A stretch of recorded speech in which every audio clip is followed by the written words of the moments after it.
Yo, hope you're well. I don't want to waste your time. This is my song 20. If you like the sound of it, stick around and I'm going to break it down for you.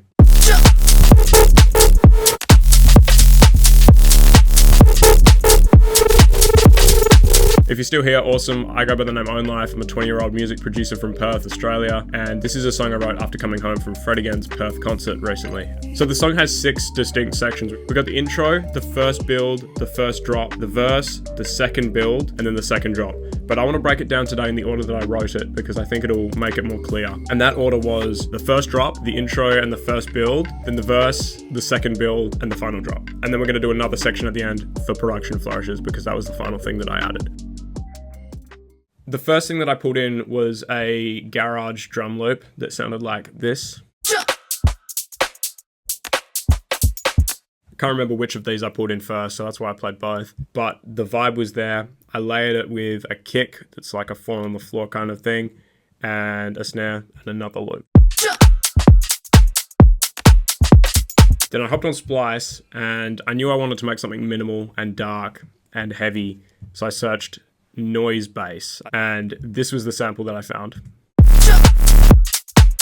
I heard that and I was like, that's it. So I pulled that sample into Simplant. If you watch the channel, you know I love Simplant. It's a synthesizer basically that recreates audio that you put into it in the form of a synth patch that you can then go in and tweak. And so I put that sound into Simplant and played that same thing with a couple notes there on the end as well. And then I knew I wanted a call and response. Like I kept scrolling through bass samples on Splice and found this sound here as the response.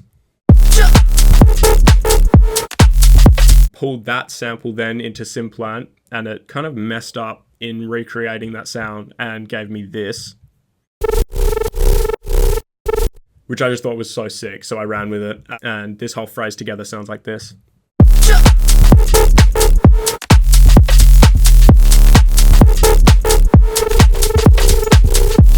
Real quick before I show you the second half, I want to show you something that's changed up my low end a lot. Serum Effects' multi-band compressor actually does a lot. This is the main bass without it.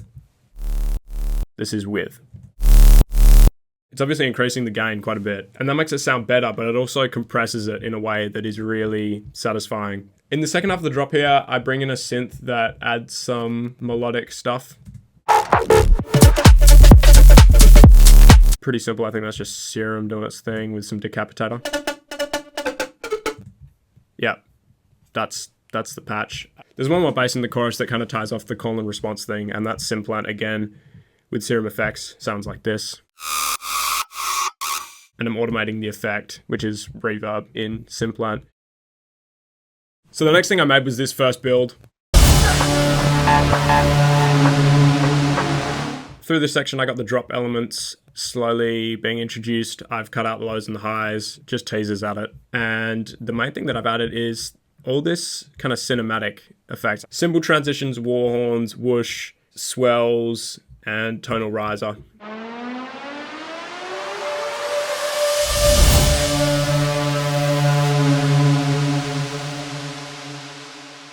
And then a sub drop here.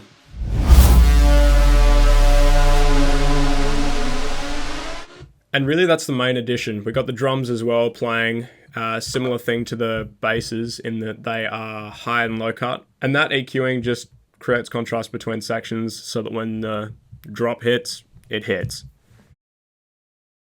Next thing was this intro. I didn't actually add vocals until pretty close to the end of the song, but I had these synth chords pretty early.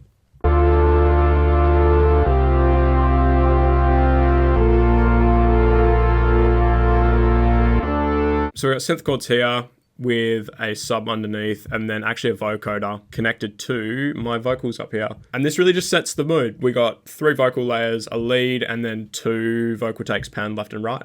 And altogether, the intro sounds like this. I won't prepare, I'll be ignited. Don't check, I wanna fight it out. The next thing that I made was this verse and the second build into the final drop. And often what I find is I work late at night, I'll get the chorus, like a build and an intro kind of fleshed out. And then the next day it's about kind of making it into a full thing. So that was the case, at least for this song. The verse is pretty similar to the intro. I pulled those same chords and I added some hums over that.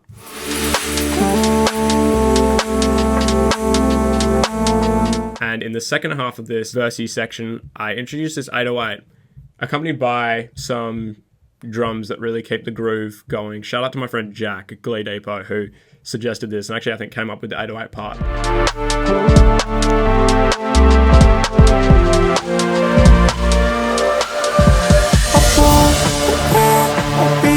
Now you hear it going there into the second build.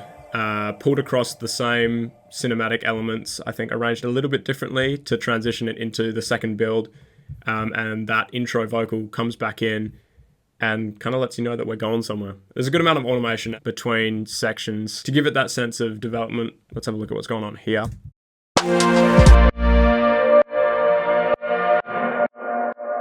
So reverbs out and washes out and filters out into this second build. Now the second build's a little bit different. It really kicks up in the second half. So we'll focus on the second half of the build and what I'm doing differently to the first one. No matter what they say, I'll never buy it.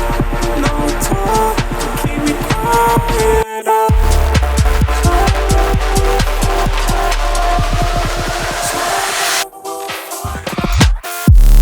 So there's a few things happening here. I think the main one that I want to focus on is this. This is an ambience layer. The biggest thing that I did here was add chroma. Essentially what chroma does is it allows you to snap any audio to any scale, or you can specify notes or route MIDI into it and then play. So without chroma, we got this. And then we add it. That carries. I'm not going to lie, that really does a lot. Same thing on a rain sample without it. Sounds like this. And then with it. Another big difference between the first and second build are all these drum samples that have been added. Shout out my homie Jack who helped me with these. We got a sub drop, some sweeps at the end, and actually a synth that is the synth at the start of the song. Going into a piece of audio that is the first part of the song chopped.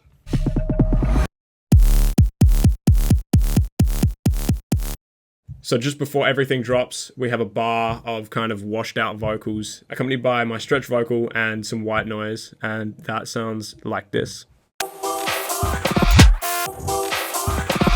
Everything washing out, going to this spacey kind of vocal, and then coming back in as this straight down the middle thumping kick and bass, gives it that contrast between the sections that I think makes it hit harder.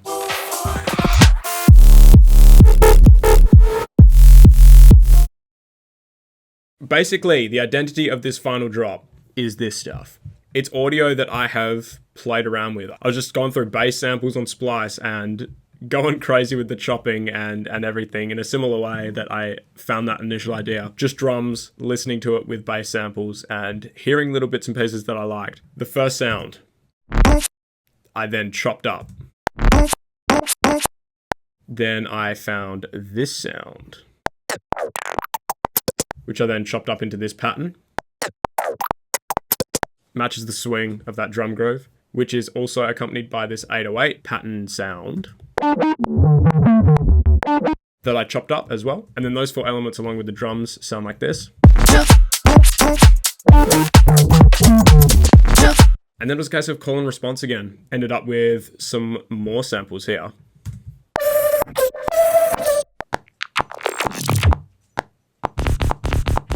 And that repeats through the end section to sound like this.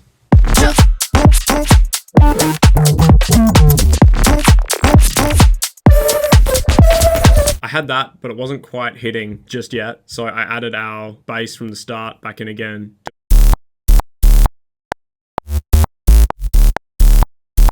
And that tied it together for me. The final thing I mentioned that added another layer was this vinyl percussive layer that I added.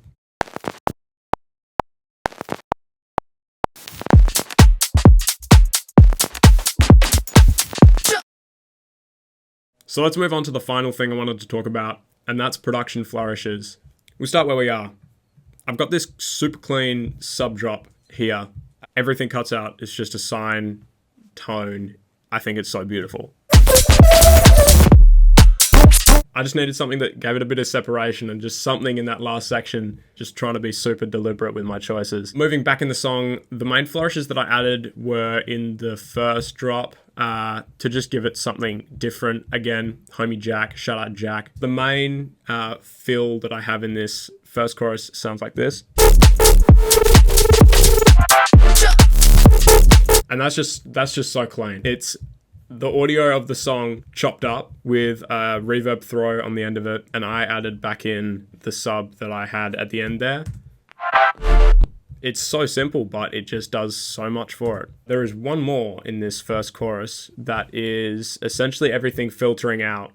I use my friend Infiltrator for this. Yeah, so it's Infiltrator and a reverb. So the reverb comes in and washes everything out, and then the Infiltrator is doing the filtering. Cutting out some of the highs at the start of the one bar phrase, and same thing with the lows, sweeping them back in over the course of a bar. That is 20. I hope this explanation has been valuable to you in some way. I hope you like the song.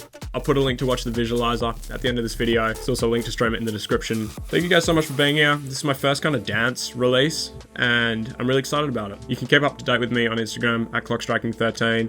If you like this video, leave a like. If you liked it a lot, please subscribe, and I'll see you in the next video.